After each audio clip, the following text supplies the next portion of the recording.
L'Emmerdeuse, c'est une collection de films documentaires qui n'hésitent pas à mettre le pied dans la porte, à taper l'incruste, à jouer les pots de colle, à poser les questions dérangeantes et à ne surtout pas lâcher le morceau sur les problèmes de société. Olivia Mokiejewski incarne cette emmerdeuse pétillante qui, dans ce premier numéro, a décidé de s'attaquer à un monstre blanc et rouge, Coca-Cola. À part du sucre et des bulles, que boit-on vraiment ? Que cache l'opacité de sa couleur caramel? Canette à la main, la journaliste pourtant accro au coke va enquêter jusqu'à plus soif sur le mystère de la boisson aux soi-disant extraits végétaux. France, États-Unis, Mexique, 6 mois d'investigation pour tenter de savoir pourquoi le soda le plus connu de la planète protège mieux sa recette que Fort Knox et Lingo. Coca-Cola et la formule secrète, à suivre tout de suite dans Infrarouge.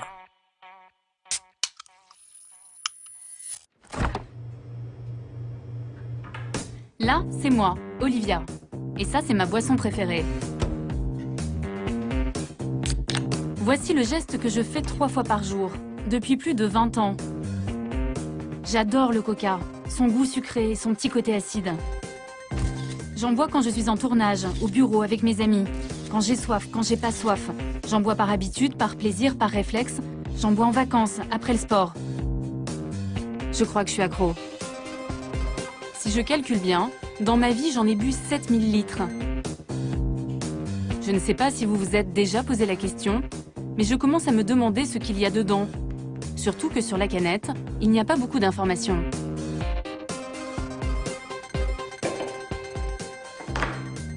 Vous pouvez vous opposer à cet enregistrement en nous faisant part de votre refus. Léa Guimau, bonjour. Oui, bonjour madame, je suis bien au service consommateur ?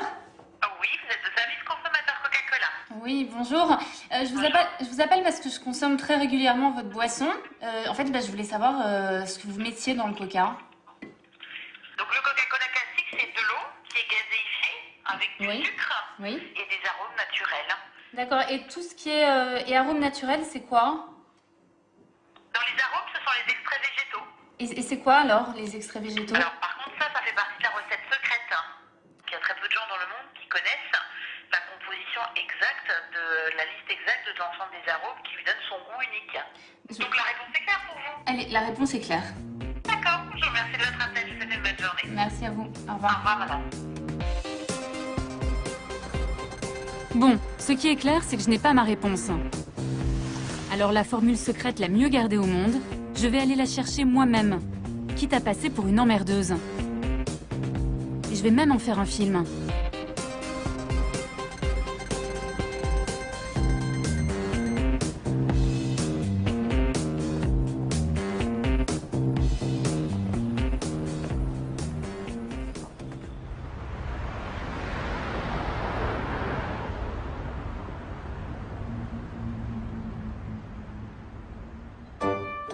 Pour savoir ce que je bois depuis tant d'années, le plus simple c'est d'aller directement à la source, à Atlanta, le temple de Coca-Cola. C'est ici qu'est né le Coke en 1886. À quelques centaines de mètres du siège de la multinationale, on trouve un musée entier à la gloire du soda le plus connu au monde. Et à l'intérieur, il y a ce qui m'intéresse, la formule secrète. L'année dernière, Muhtar Kent, le big boss de Coca en personne, l'a déposé dans un immense coffre-fort. En tout cas, c'est ce qu'il prétend.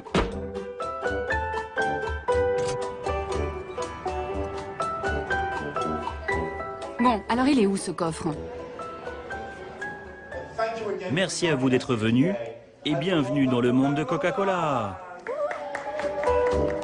C'est parti! Je me glisse entre les touristes et les fans de la marque.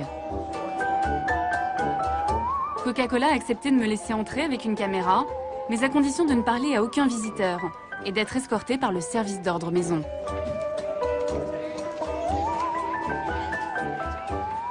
Regardez là.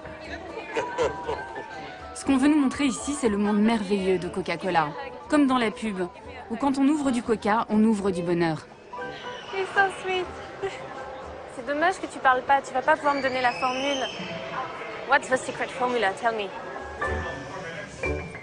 Qu'y a-t-il dans cette boisson pour que là, à cet instant, plus de 78 millions de personnes ouvrent tout un Coca-Cola dans le monde? Chaque jour, le groupe vend 2 milliards de boissons.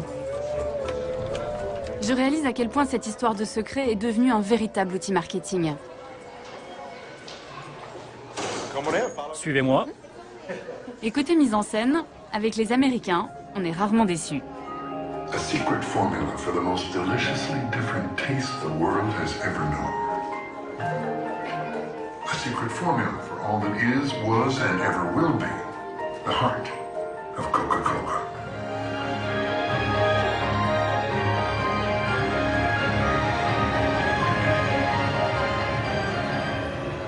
The secret formula for Coca-Cola is here. La recette originale est vraiment là? Oui, madame. Vous l'avez vue? Non, je ne l'ai pas vue, mais notre PDG l'a vue. C'est lui qui l'a mise ici. L'année dernière, on a fait une grande cérémonie pour les 125 ans de la marque. Et à cette occasion, il a placé la formule secrète dans ce coffre. Il l'a vue, donc il connaît la formule secrète? Je ne sais pas s'il la connaît, mais il sait où elle est. C'est une des rares personnes à pouvoir y accéder. Bon, on va vérifier. Je ne peux pas l'ouvrir, ça ne marche pas. Vous devez reculer. Vous ne pouvez pas l'ouvrir. Mais je veux savoir. Vous devez reculer. Vous avez déclenché l'alarme.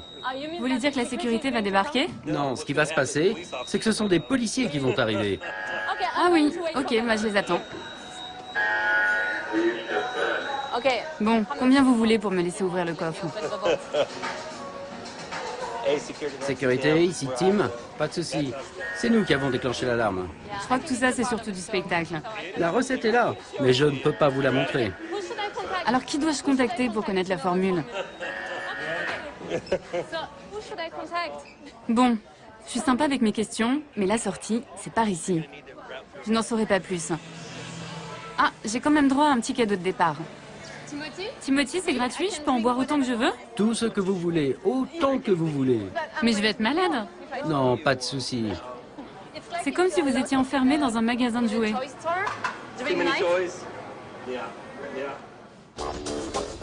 Ok, c'est pas ici qu'on me donnera la formule. Pourtant, s'il y a un endroit au monde où je peux en savoir plus, c'est bien à Atlanta. Depuis plus d'un siècle, les bulles de coca pétillent dans les veines de la ville et de ses habitants. Ici, on est Coke, on grandit Coke, on adore Coke.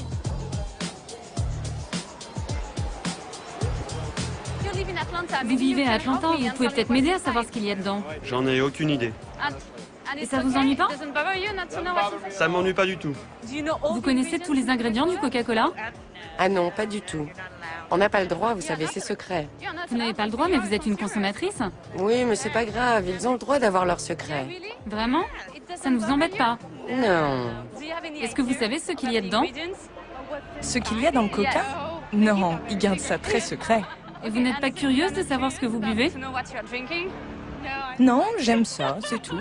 Vous leur faites confiance? Bien sûr. Je suis la seule à vouloir savoir ce qu'il y a dans le Coca-Cola. C'est dingue. La seule? Pas tout à fait.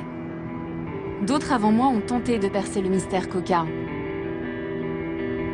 Des concurrents de la marque, des fans, des chimistes ont même analysé la célèbre boisson. Sans succès. Difficile de trouver quelque chose quand on ne sait pas ce qu'on cherche. Personne n'est parvenu à identifier la totalité des ingrédients, jusqu'à l'année dernière, où une radio américaine a annoncé une découverte incroyable. Nous pensons que nous avons trouvé la recette originale du Coca-Cola. Et je ne plaisante pas. Je ne plaisante pas, la recette la plus secrète du monde. Je l'ai là. On l'a trouvée dans un vieux journal. C'est un journaliste, un certain Charles Selter, qui aurait publié la recette originale du Coca-Cola.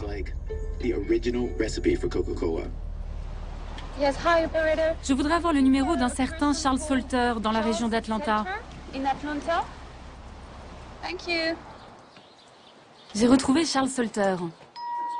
Il vit dans la banlieue chic d'Atlanta. Bonjour et bienvenue. Il est aujourd'hui à la retraite, après avoir travaillé 25 ans dans le journal local. J'espère que vous allez m'en apprendre un peu plus au sujet de la formule secrète. Le trésor de Charles Salter est quelque part dans cette pièce. Voici mon atelier de pêche. C'est votre hobby? Pêcher, c'est ma passion.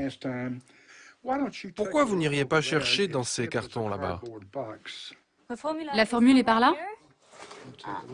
Jetez un petit coup d'œil. Des cassettes. C'est peut-être ici? Non, là, c'est des vieilleries. Ça peut pas être ça, là?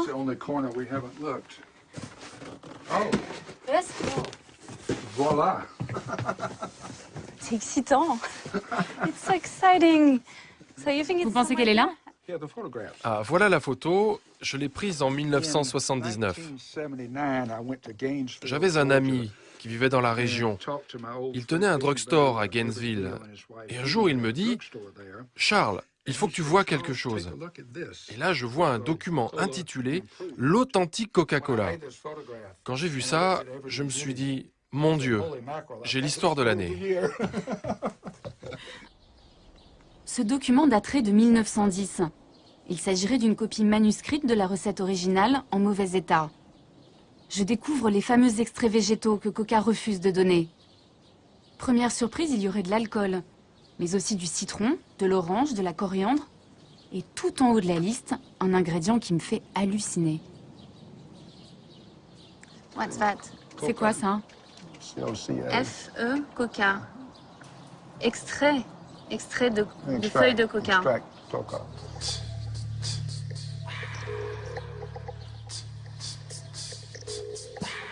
Vous avez dû être surpris quand vous avez vu qu'il y avait de la feuille de coca. Ça a été une grande surprise pour pas mal de gens quand ils ont découvert cette liste d'ingrédients. Et je peux vous dire qu'à Atlanta, on en a beaucoup parlé. Ce que je comprends pas, c'est qu'à l'époque, en 1979, quand vous publiez cette photo, le monde entier aurait dû apprendre qu'il y avait de la coca dans le Coca-Cola. Comment ça se fait que ça n'a pas fait le tour de la planète, cette info? Je pensais que c'était vraiment un gros scoop. Mais Coca n'a jamais confirmé que c'était la formule originale. Personnellement, je suis convaincu que c'est la bonne formule. Mais ça fait partie de ces mystères, si difficiles à élucider. À l'origine, dans la recette de mon soda, il y aurait eu de la feuille de coca et son dérivé de la cocaïne. Logique après tout, c'est pour cela que ça s'appelle Coca-Cola. Mais pourquoi mettre de la drogue dans une boisson? La réponse est à 40 km de là, dans la ville de Columbus. C'est ici qu'a vécu le pharmacien John Pemberton, l'homme qui a inventé le Coca-Cola. Une jolie maison, une vie a priori bien rangée. Mais mon guide va me raconter comment est née la célèbre boisson. Une histoire qu'on préfère oublier chez Coca-Cola. Nice to meet you. Donc c'est là qu'il vivait? Oui, il vivait ici avec sa femme et son fils, Charles. Et là, c'est sa chambre, c'est ça? This was his bedroom. Wow. C'est une jolie maison traditionnelle. Ça, c'est John et son fils, Charles, un peu plus âgé. Et où est-ce qu'il travaillait? Son laboratoire est installé dans la cuisine. En 1886, aux États-Unis, c'est l'apparition des sodas. John Pemberton va s'inspirer d'une boisson française très populaire à l'époque, le vin Mariani, qui justement contenait de la cocaïne. Qu'est-ce qu'il faisait ce pharmacien? Il a inventé différentes boissons. En voici quelques publicités ici. Il passait son temps à fabriquer des mixtures. À l'époque, les gens pensaient que les sodas soignaient toutes sortes de maladies. C'est pour ça qu'on trouvait les sodas dans les pharmacies. C'était un peu comme des médicaments. Et à la base, le Coca-Cola, c'était un médicament. Oui, Coca-Cola était un médicament et il contenait de la cocaïne au début. C'était censé vous soigner pour toutes sortes de douleurs, que ce soit à la tête, au ventre, toutes sortes de maladies en fait.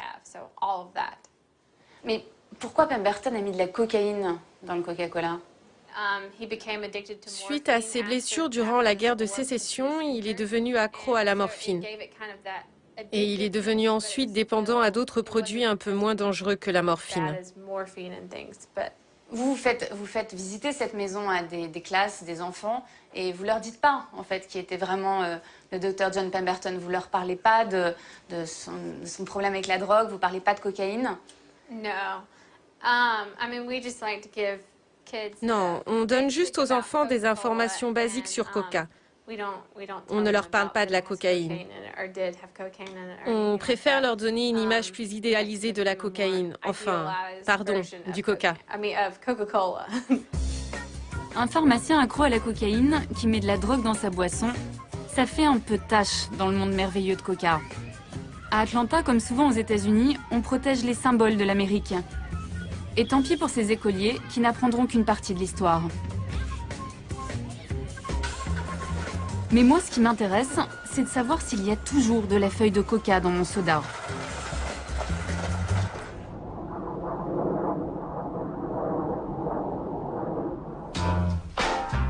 À 2000 km d'Atlanta, j'ai rendez-vous avec l'un des rares Américains qui osent défier la marque la plus puissante du monde. Au pied du pont de Brooklyn, voici le repère de Ray Rogers, le fondateur du collectif Killer Coke. Avec un tel nom, au moins le message est clair. Depuis 10 ans, ce syndicaliste consacre toute son énergie à dénoncer la face cachée de Coca-Cola. Hi. Hi, I'm Olivia. Olivia, glad to meet you. Yes, so glad to have you here. C'est le porte-parole de tous ceux qui se disent victimes de la multinationale. Ramon, vous avez été viré et vous avez dû retrouver un nouveau boulot. Louis, vous, qu'est-ce qui vous est arrivé?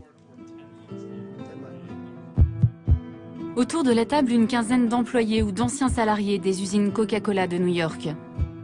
Ensemble, ils ont porté plainte pour harcèlement moral et discrimination raciale.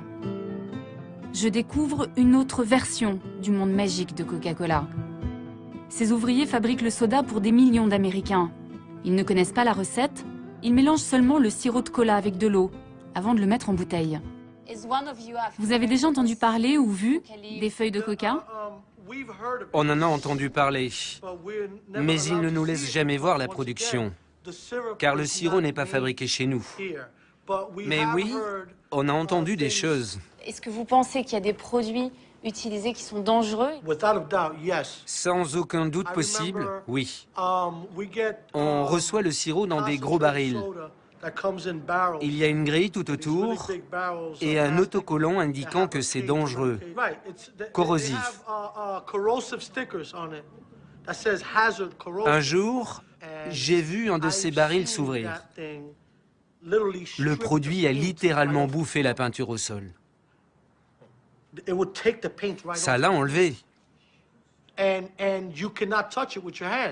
En fait, c'est de l'acide très puissant. Les gens chargés de nettoyer ne pouvaient pas toucher ce truc avec les mains. Mais normalement, c'est juste du sucre et des arômes naturels. Non, non, non, non, non, non, non. J'aimerais que ce soit ça. Mais ce n'est pas le cas. Ils ne veulent pas qu'on sache ce qu'ils mettent dedans. Je ne comprends pas comment un gouvernement peut autoriser une entreprise à commercialiser un produit dont la recette est secrète. Nos enfants en boivent. Des employés en colère qui se posent les mêmes questions que moi. Une entreprise qui refuse de me répondre, c'est pas gagné. Mais après tout, même les secrets les mieux gardés finissent un jour par s'éventer. Ray Rogers va me révéler une information embarrassante pour Coca. Il m'emmène loin des beaux quartiers de New York. Direction, l'un des ports du New Jersey. Selon lui, c'est ici que la compagnie continuerait d'importer discrètement l'ingrédient préféré du pharmacien Pemberton. Impressionnant, non? C'est ici qu'ils reçoivent les feuilles de coca qu'ils importent de Bolivie et du Pérou. Ça arrive ici? Oui, ça arrive ici. Les feuilles de coca ne sont autorisées dans ce pays que pour deux raisons. Un, pour les préparations médicales. Et l'autre, c'est pour Coca-Cola, qui l'utilise dans certaines de ses boissons. Et à ma connaissance, c'est la seule façon d'importer légalement de la feuille de coca de Bolivie et du Pérou. Ça veut dire qu'aujourd'hui, aux États-Unis, en dehors des laboratoires pharmaceutiques, Coca-Cola est la seule entreprise à pouvoir importer de la feuille de coca ici. Oui, Coca ne veut pas l'admettre, mais ils en utilisent encore dans certaines de leurs boissons. La question qu'on peut se poser, c'est qu'est-ce qu'ils font avec? Pourquoi est-ce si important dans leur boisson? Et pourquoi ils ne le reconnaissent pas? Car si vous regardez sur leur bouteille, vous ne verrez jamais cet ingrédient. C'est écrit nulle part, non? C'est intéressant, parce que selon moi, s'ils cachent leurs recettes et qu'ils parlent de recettes secrètes, c'est justement à cause de la feuille de coca. C'est probablement un des secrets qu'il ne faut pas dévoiler. Il y aurait donc toujours de la feuille de coca dans mon soda. Est-ce que c'est pour ça que je suis si accro? Non, impossible. La cocaïne a été interdite en 1906 dans le Coca-Cola. D'après Ray Rogers, les feuilles seraient aujourd'hui utilisées uniquement pour leur arôme, leur goût amer. Et pour se débarrasser de la cocaïne, la firme d'Atlanta ferait appel à une société spécialisée, la Stepan Company. Hello, madame. Bonjour madame, j'ai appelé plusieurs fois et je n'ai eu personne. J'aimerais savoir si c'est bien ici que vous transformez la feuille de coca. Je vais voir si quelqu'un peut vous répondre. Non, nous n'avons pas le droit de parler de nos clients ici. Donc personne ne peut me dire si vous importez bien de la feuille de coca du Pérou? On ne parle pas de nos clients. On ne peut pas vous aider. Et il n'y a pas de responsable? Bon, merci. Au revoir, passez une bonne journée. Il n'y a pas moyen? Mais quand même, je pense que j'ai le droit de savoir, non? Merci, au revoir. Visiblement, il n'y a pas que chez Coca qu'on a le goût du secret.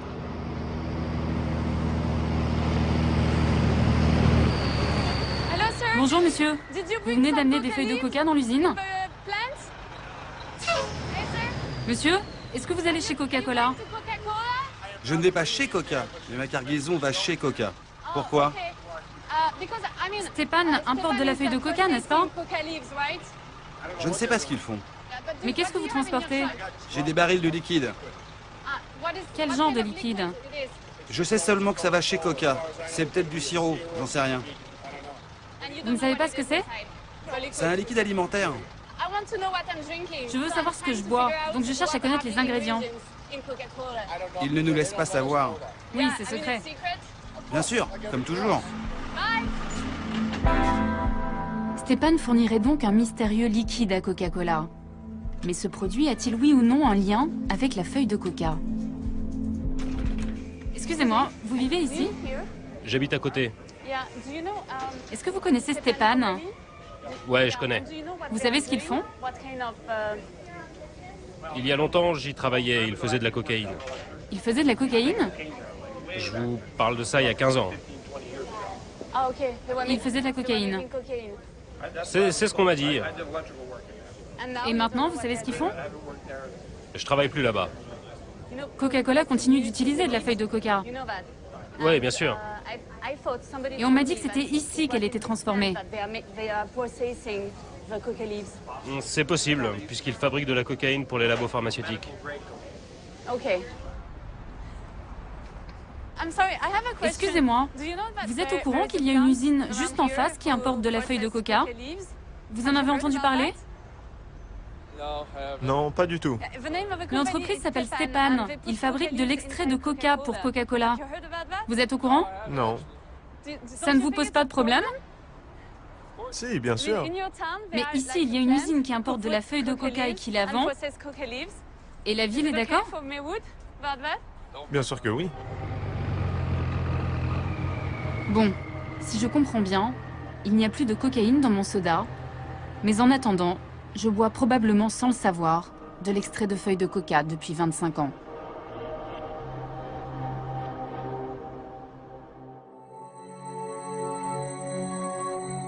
Je veux simplement connaître la composition d'un soda et j'ai l'impression d'enquêter sur le secret de la bombe atomique.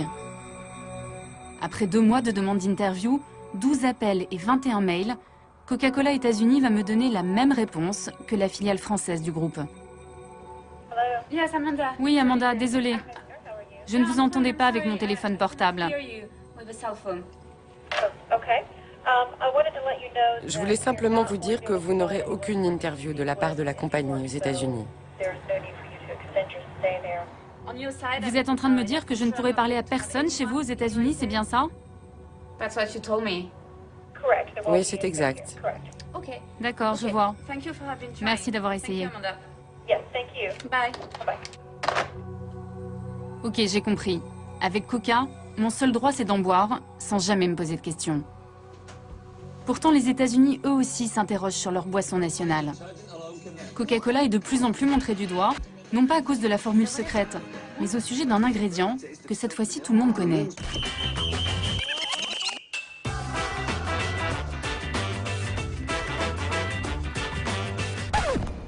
Vous ne mangeriez jamais 16 sachets de sucre. Pourquoi les boire alors? Il y a 16 sachets de sucre dans un demi-litre de soda.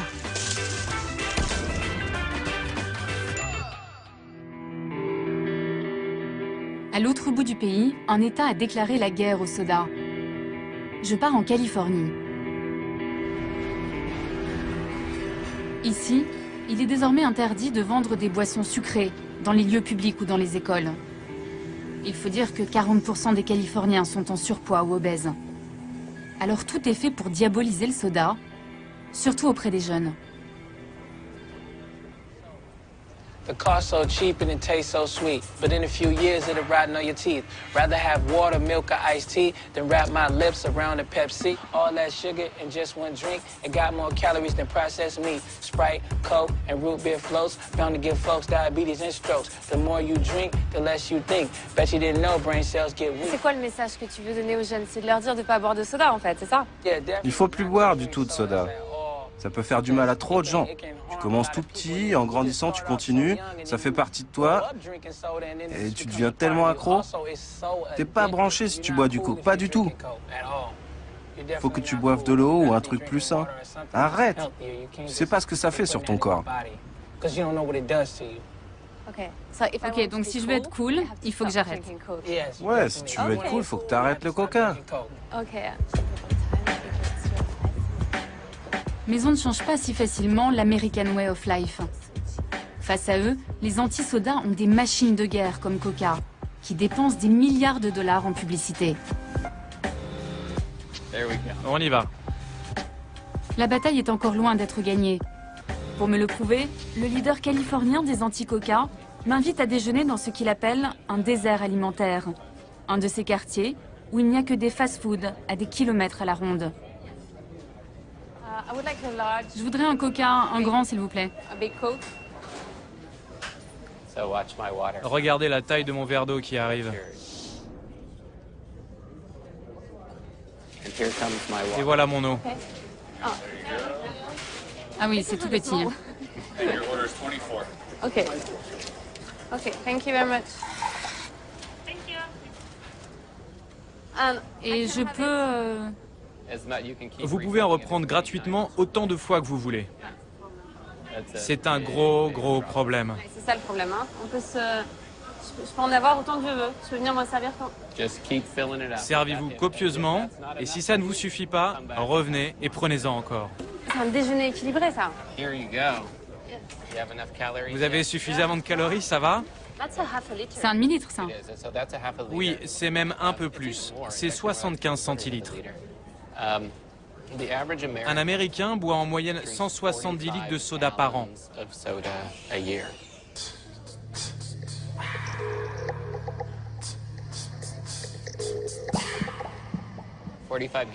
170 litres, ça représente 20 kilos de sucre.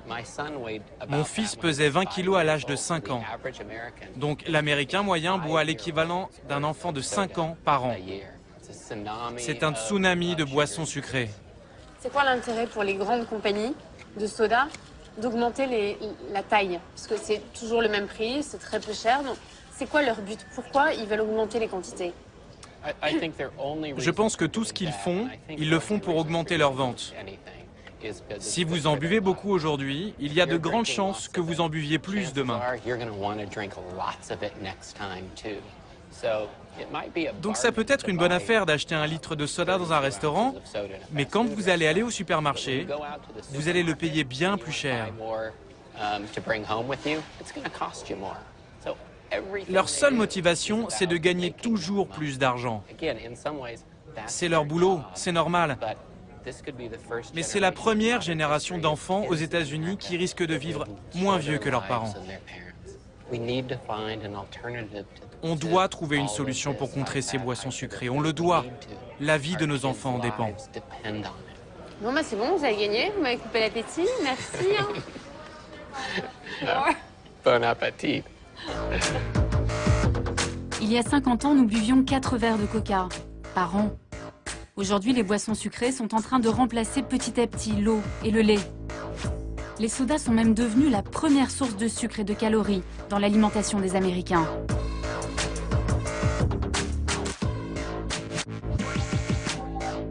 Il y a quelques mois, l'un des plus grands spécialistes de l'obésité a alerté l'opinion mondiale. Selon le docteur Lustig, le sucre qu'on aime tant dans les sodas est tout simplement un poison. Est-ce que vous pouvez me montrer l'équivalent de sucre qu'il y a dans cette canette? Est-ce qu'on peut voir combien ça fait? Cette canette contient 39 grammes de sucre. Une cuillère à café, c'est 4 grammes. Donc en gros, elle contient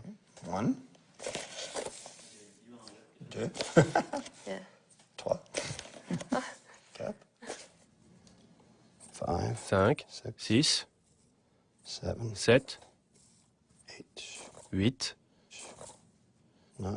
9 Oh là là. et 10.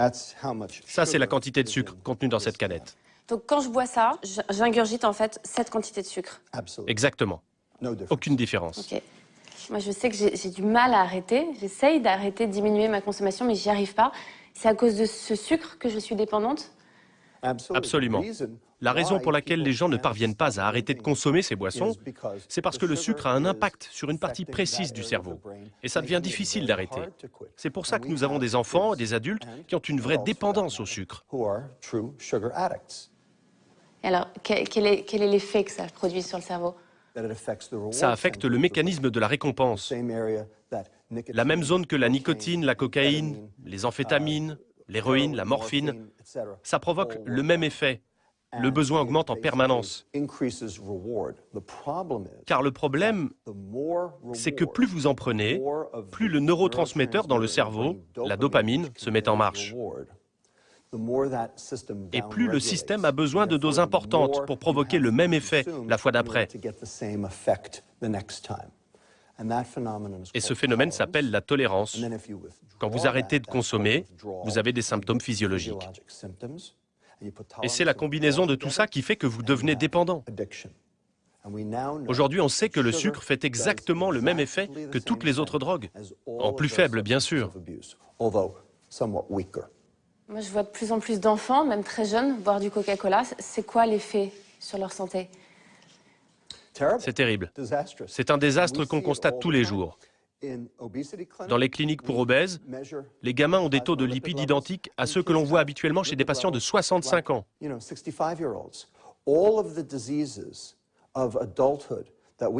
Toutes ces maladies d'adultes dues à la vieillesse, on les voit maintenant chez des enfants âgés de 8 à 10 ans. C'est un désastre. Le diabète de type 2, par exemple, est spécifiquement lié à la consommation de sucre, et on travaille là-dessus. Vous avez l'air très en colère contre cette industrie. Je soigne des enfants obèses. Je soigne des enfants qui vont mourir jeunes. Ils vont perdre 20 à 30 ans d'espérance de vie. Et ils vont coûter à ce pays 192 milliards de dollars de perte de productivité. Il n'y aura plus d'assurance maladie en 2024. La sécurité sociale ne pourra plus suivre. J'ai de bonnes raisons d'être en colère. Je suis médecin et mon rôle est de soigner des gens. Et je ne peux pas le faire si l'industrie alimentaire les détruit. Oui, je suis un peu en colère. Mais si je fume, si je bois de l'alcool, je sais que je prends un risque. Quand je bois du coca, j'ai juste l'impression que ça va me faire un peu grossir, mais je me doute pas une seconde que c'est si dangereux pour la santé. Combien d'années allez-vous perdre si vous fumez 2 paquets de cigarettes par jour? Environ 20 ans. C'est à peu près la même chose si vous buvez 2 canettes de soda par jour. Vraiment? Really? C'est presque pareil. Donc, un coca, tout le monde s'en fout. 10 000 coca, vous allez mourir. Really? Vraiment. Mourir de quoi? Attaque cardiaque, AVC, cancer, démence, diabète. En même temps, moi, ça fait 25 ans que je bois 2 canettes par jour et je suis en bonne santé, je suis pas obèse. Qu'est-ce que vous en savez? Vous n'êtes pas obèse, c'est sûr. Mais vous êtes certaine d'être en bonne santé? Et peut-être que vous faites assez de sport pour éliminer les graisses, pour brûler les calories. Et si c'est le cas, tant mieux. Le problème, c'est que vous n'êtes pas représentatif du consommateur moyen. C'est sûr qu'après ça, on voit les choses un peu différemment. Voici vos sodas. Et votre obésité. Vos maladies cardiaques. Et votre accident cérébral. Attendez! Vous ne voulez pas votre diabète aussi?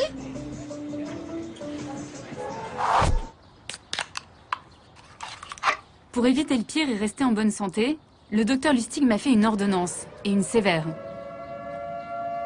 Après chaque canette, 1 heure de jogging. C'est le temps qu'il faut pour éliminer tout ce mauvais sucre.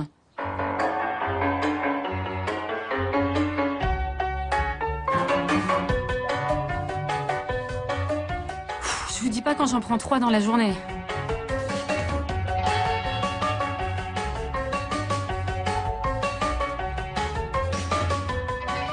Ouais, ok, ça va pas être possible. Il va vraiment falloir que j'arrête. À moins que...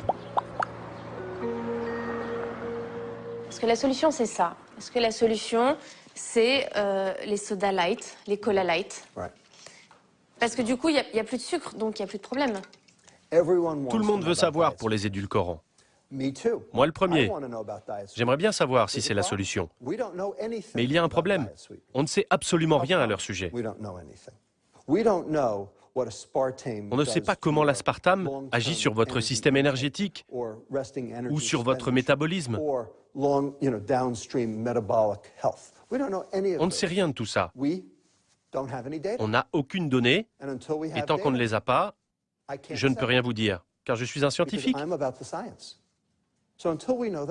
Comment pourrais-je vous dire que les soda light sont une solution? On ne sait absolument rien sur les édulcorants. Et pour l'instant, ça reste un mystère.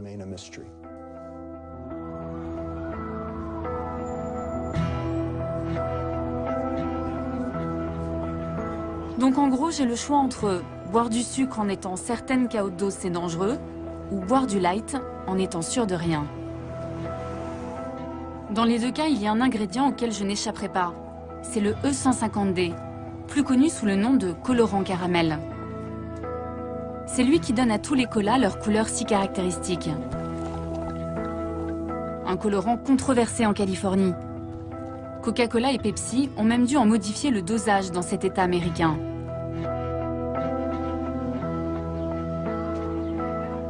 Le scientifique à l'origine de ce nouveau scandale m'a donné rendez-vous dans ce diner.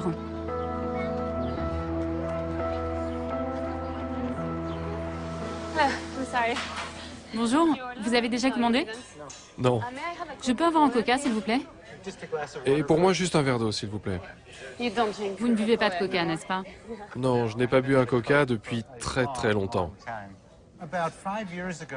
Il y a 5 ans, il a été prouvé que le colorant caramel contenait un élément cancérigène. Ce que les fabricants de ce colorant font, c'est qu'ils prennent du sucre, y ajoutent de l'ammoniac, puis des acides, et mélangent le tout à haute pression. Ça crée la couleur caramel, mais ça crée aussi de nouvelles molécules. L'une de ces molécules est connue sous le nom de 4-MI.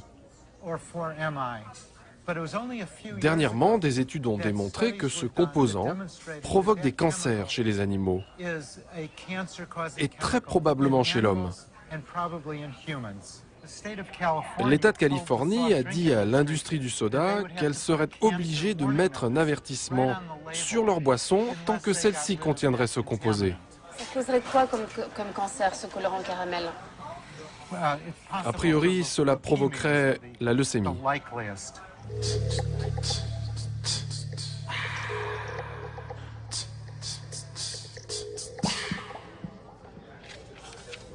Il y a quelques semaines, je lui ai envoyé des canettes achetées en France, histoire de comparer. Car j'ai appris que la recette varie en fonction des pays. Ok. Et en ce qui concerne la France, ça veut dire que le niveau qu'il y a dans les canettes que je vous ai envoyées est supérieur au seuil fixé par la Californie? Voici la limite californienne. Elle est désormais de 29 microgrammes pour une canette. Les canettes françaises de Coca-Cola classique contiennent, elles, 79 microgrammes, soit plus de 2 fois ce seuil autorisé en Californie. Et les 2 canettes de Coca Light dépassent presque 3 fois cette limite. Donc, si par exemple ma canette française qui contient 79 microgrammes de MI4, je l'avais achetée en Californie, qu'est-ce qu'il y aurait écrit sur la canette? La Californie exigerait un avertissement sur la canette du genre « Ce produit est, selon l'État de Californie, susceptible de provoquer des cancers chez les animaux ». Ce ne serait pas une bonne pub. Si 50 000 personnes consomment un Coca-Cola une fois par jour, cela provoquerait un cancer à l'une d'entre elles, soit un cas sur 50 000. Ce n'est pas énorme, mais si vous multipliez par la population totale de la France, le chiffre augmente considérablement. À ce jour, seule la Californie s'est attaquée à ce colorant chimique. En Europe, du côté des autorités sanitaires, on n'est pas inquiet. Entre le colorant potentiellement cancérigène, les risques de diabète et tout le reste, je commence un peu à angoisser. J'ai l'impression qu'il y a un problème derrière chaque ingrédient.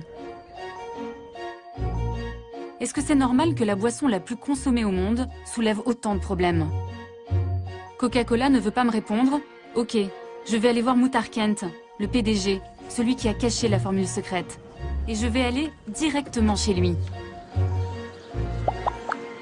Cher Monsieur Kent, je réalise un documentaire sur le Coca-Cola. J'essaye désespérément de vous contacter depuis 2 mois. Voici mon numéro. Appelez-moi s'il vous plaît.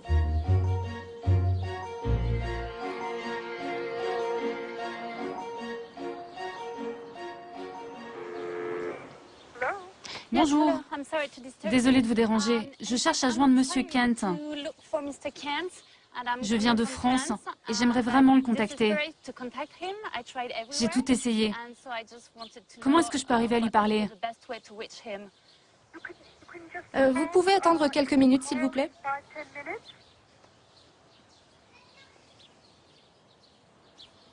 Oh, yes. Hello? Yes? Oui, c'est pourquoi? Je m'appelle Olivia Mukijevski, je suis une journaliste française. Et je cherche à parler à Monsieur Kent. Non, il n'est pas là. Il n'est pas là pour le moment? Non. Est-ce que je peux lui laisser un message? Oui. Je lui laisse un petit mot, juste là. Il y a mon nom, mes coordonnées et ma demande. Hello? Hello?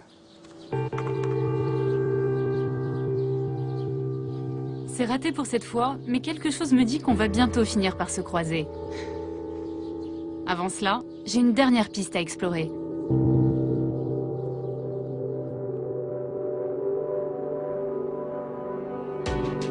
Elle concerne un autre ingrédient de Coca et pas n'importe lequel. Le principal, l'eau.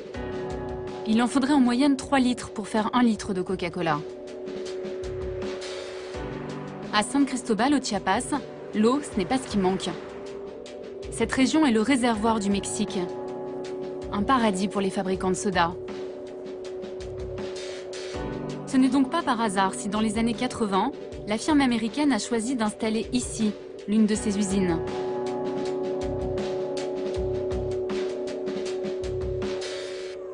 Antonino Garcia enquête sur Coca depuis plus de 10 ans. Alors pourquoi ils ont décidé de s'installer ici exactement? Coca-Cola s'est installé ici pour pomper l'eau de la région. Ils puisent directement dans la nappe phréatique de San Cristobal. C'est le réceptacle de 2 volcans, le Huitepec et le Santeguitz. Et c'est ici, en sous-sol, qu'est stockée la majorité de l'eau.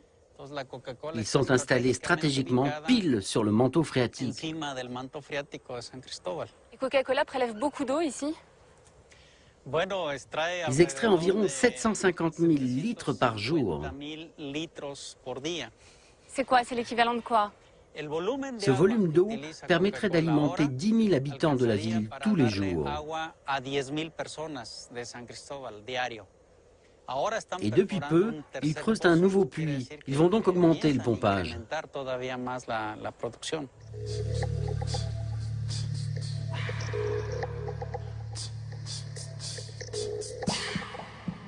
Mais j'imagine qu'avec le nombre de litres d'eau qu'ils prélèvent chaque jour, ils doivent payer très cher et dédommager la région pour tout ça, non? Non, pas vraiment. Ici, la gestion de l'eau n'est pas vraiment très équitable. Aujourd'hui, on ne connaît pas les chiffres, mais en 2003, ils ont payé environ 25 000 € pour l'année. C'est ridicule. 25 000 € pour des centaines de millions de litres d'eau. Le principal ingrédient de Coca ne coûterait quasiment rien à la compagnie. D'après Antonino, si le géant américain est si bien traité au Mexique, c'est grâce à Vicente Fox, le président du pays jusqu'en 2006. Et devinez ce qu'il faisait Vicente Fox avant de devenir président. Eh bien, il était PDG de Coca-Cola Mexique.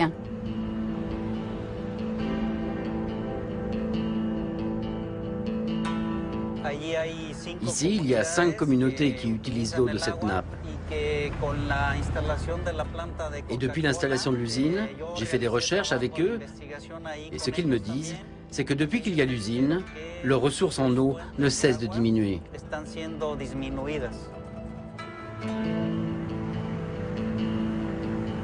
Les premières familles touchées se trouvent à Ocotal, sur les flancs du volcan, juste au-dessus de l'usine de Coca.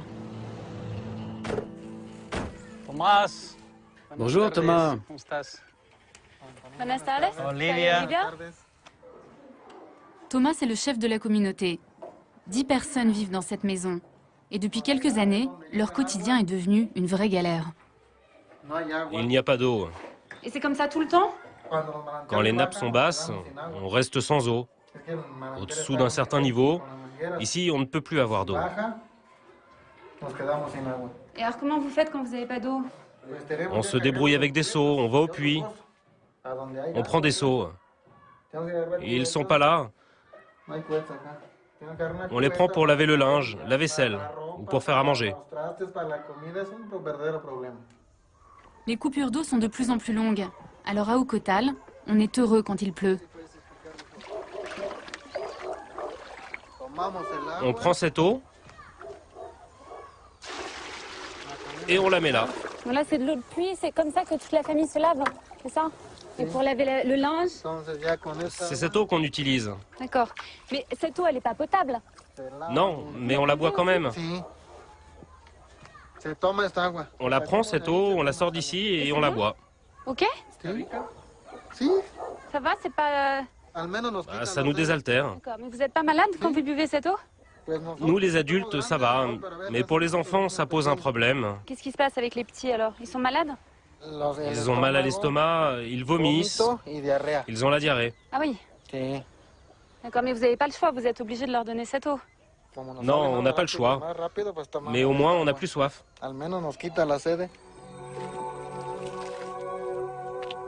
Privés d'eau dans une région qui en regorge. Les habitants d'Ocotal ont contacté Coca-Cola.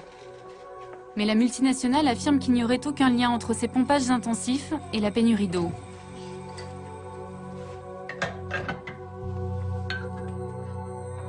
Comble de l'ironie, quand il n'y a plus d'eau au village, les enfants boivent du soda.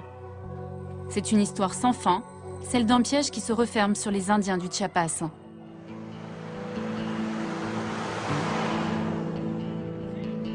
Les Mexicains sont devenus les plus gros consommateurs de coca au monde. Et au Chiapas, on atteint des records. Près de 3 canettes par habitant et par jour.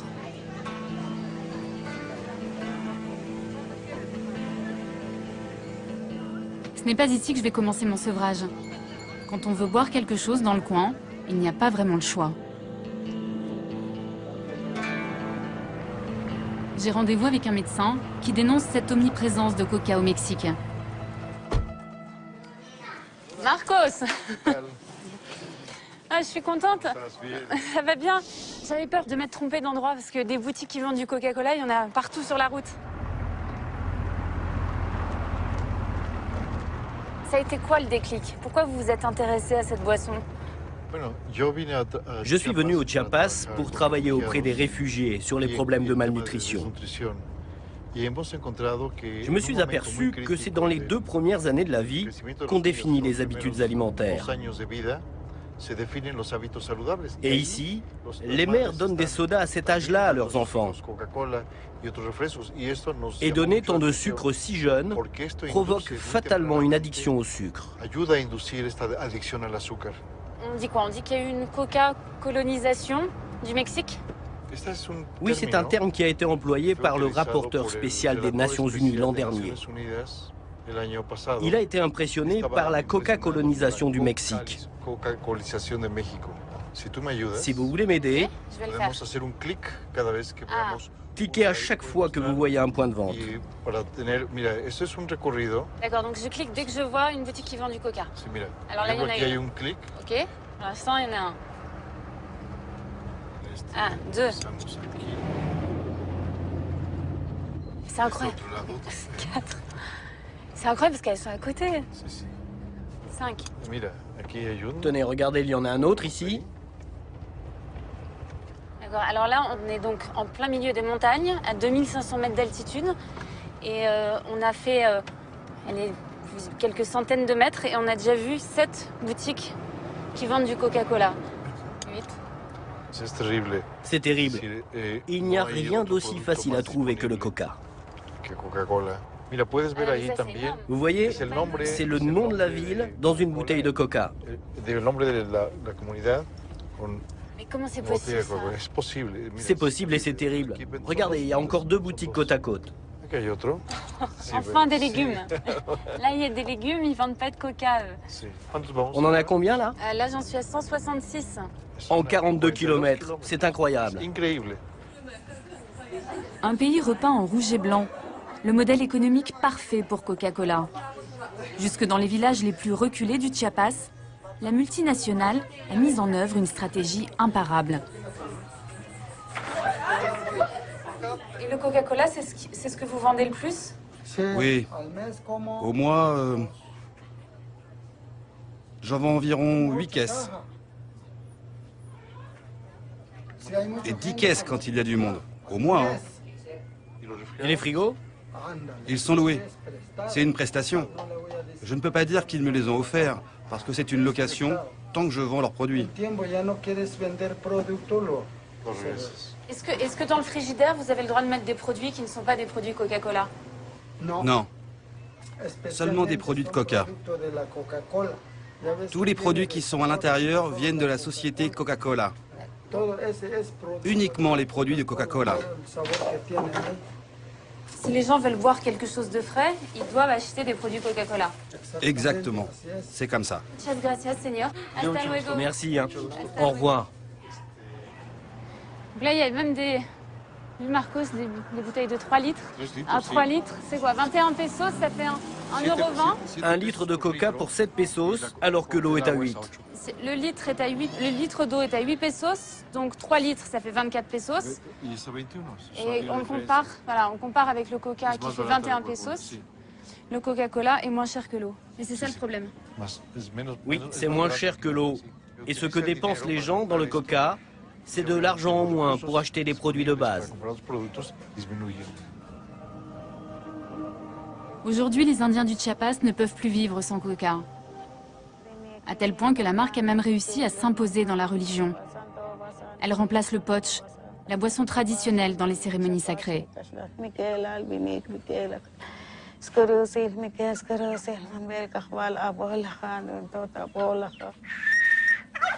Dans cette famille, la prière du jour est dédiée au petit garçon qui a de la fièvre. Pour satisfaire les dieux, pas moins de 7 bouteilles de coca en offrande.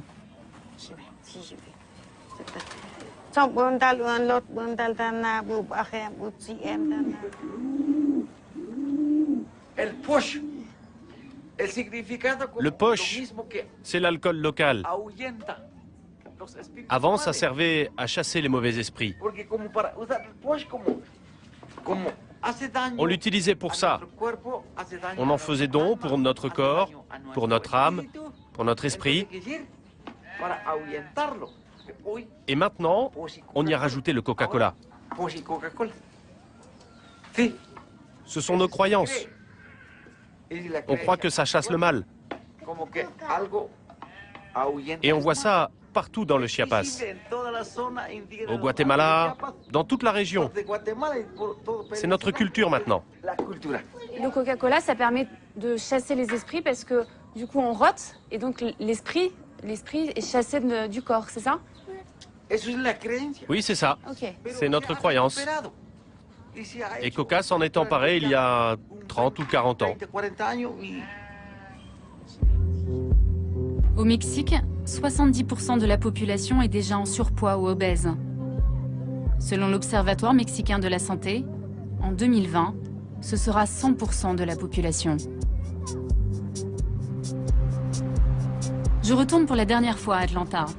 C'est le jour de la grand-messe annuelle pour Coca-Cola, l'assemblée générale du groupe. C'est aussi ma dernière chance d'obtenir enfin des explications. L'événement est réservé aux actionnaires, alors j'ai donné encore un peu plus d'argent à Coca. Pour 120 $, j'ai acheté 2 actions. Les caméras sont interdites, mais je vais récupérer les images Internet que Coca transmet à ses actionnaires dans le monde entier. Ladies and gentlemen, please welcome Muhtar Kent. Au milieu de la salle, là, c'est moi. Enfin, ça y est, je suis en face du gardien de la formule. En 2011, nous avons augmenté notre gamme de produits de 4% et nos ventes globales de 8%. Au total, Coca-Cola, votre compagnie, a généré 47 milliards de chiffre d'affaires l'an dernier. Plus les gens boivent du coca, plus les bénéfices sont en hausse. Et ça fait plaisir aux actionnaires.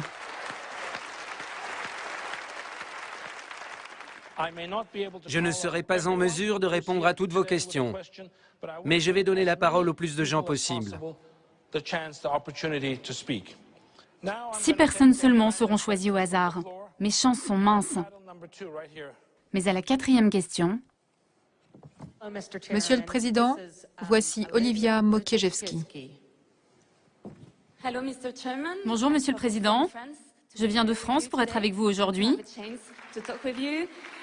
Monsieur Kent, vous êtes probablement l'une des rares personnes dans le monde à savoir ce qu'il y a dans le coca. Les consommateurs comme moi n'ont pas cette chance et ne savent pas ce qu'ils boivent. Le peu d'informations disponibles sur cette recette pose une seule question. Que buvons-nous? Vous dites, monsieur, vouloir faire de ce monde un monde meilleur. Alors pourquoi utilisez-vous autant de sirop de sucre, alors que tous les chercheurs indépendants affirment que c'est dangereux pour la santé?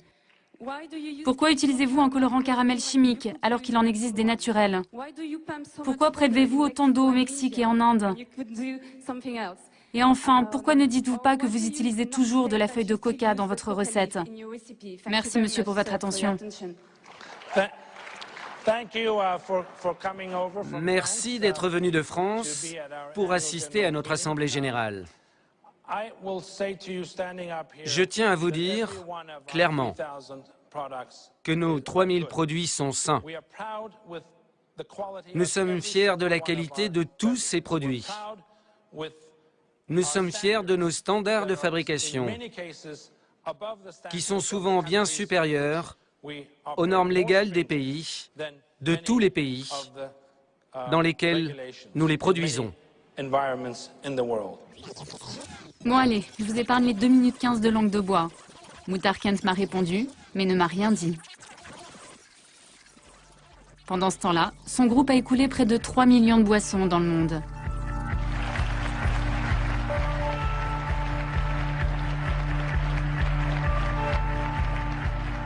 À la sortie, je vais retrouver Ray Rogers, le fondateur de Killer Coke. Lui aussi était à l'Assemblée Générale. Ça fait 10 ans qu'il vient poser des questions qui fâchent. Et comme chaque année, il a fait chou blanc. Alors ça se termine devant le siège de la multinationale, avec une manif de 12 personnes.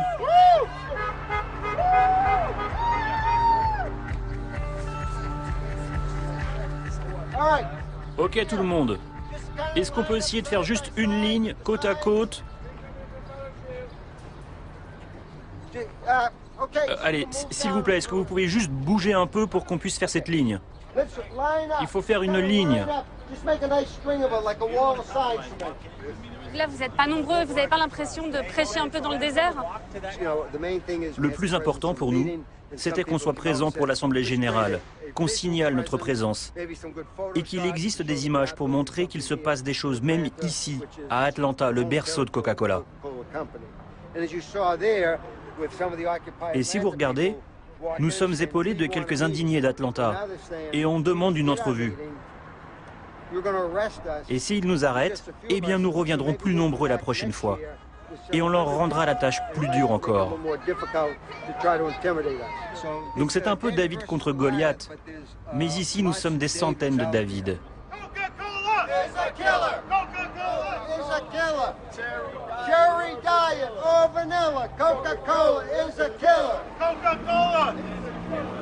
Peut-être que tout ça ne sert à rien. Peut-être que Coca vendra toujours autant de boissons. Mais j'ai pas envie d'abandonner. Parfois, il faut pas avoir peur d'être une emmerdeuse.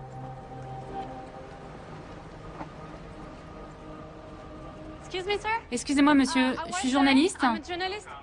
Pas de caméra ici. Vous devez partir d'ici. Non, madame, non.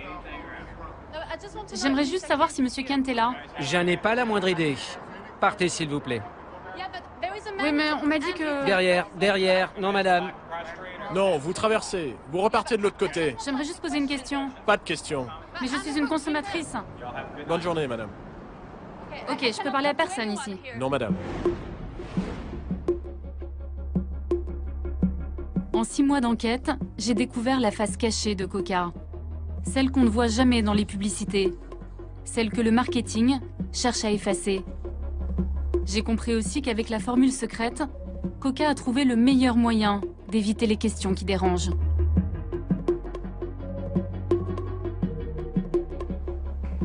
Bon, je sais toujours pas exactement ce que je bois, mais j'ai quand même pas mal d'indices. Et si ça se trouve, je suis pas très loin de la formule secrète. Alors, le meilleur moyen de le savoir, c'est d'essayer. Donc je vais tenter de faire du coca avec ce que j'ai. Et on n'est pas à l'abri d'une bonne surprise. On va commencer par l'eau.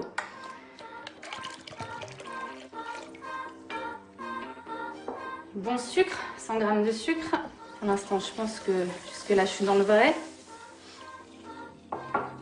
Fameux colorant caramel. On va en mettre quelques gouttes seulement. Bon, déjà là, on se rapproche de la couleur.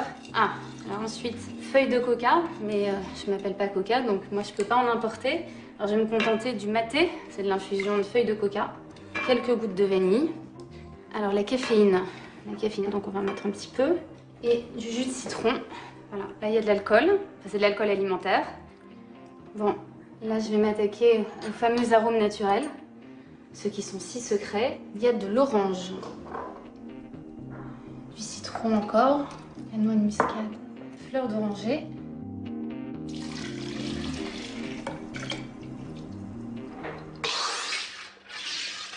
Bon, on a les bulles, on a le liquide, ben, on en va goûter.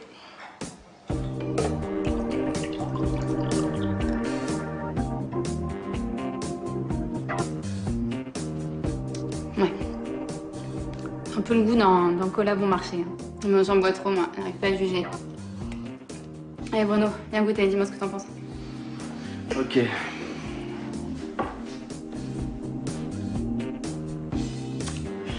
Bah, c'est pas très bon. Viens voir goûter, okay. Là. C'est vraiment pas bon. Allez, Richard, viens voir. Hop, bougez pas. Alors, c'est pas bon ce qu'elle a fait, maman? Bon, allez, on va trancher. Romain. C'est l'alliance du sucre et de l'acide. Pas mal. Moi, j'en bois jamais, donc je suis neutre. Vous aimez pas le coca aussi? En tout cas, ça colle bien comme le coca. C'est à quoi ça me fait penser, sérieusement? Au bonbon Coca-Cola. Ah, bah au moins, si on n'a pas la formule du coca, on a la formule. En même temps, hein, t'es pas censé arrêter d'en boire? Si, bah là, ça va me dégoûter peut-être alors. Vous entendez le cri du coca sous les semelles?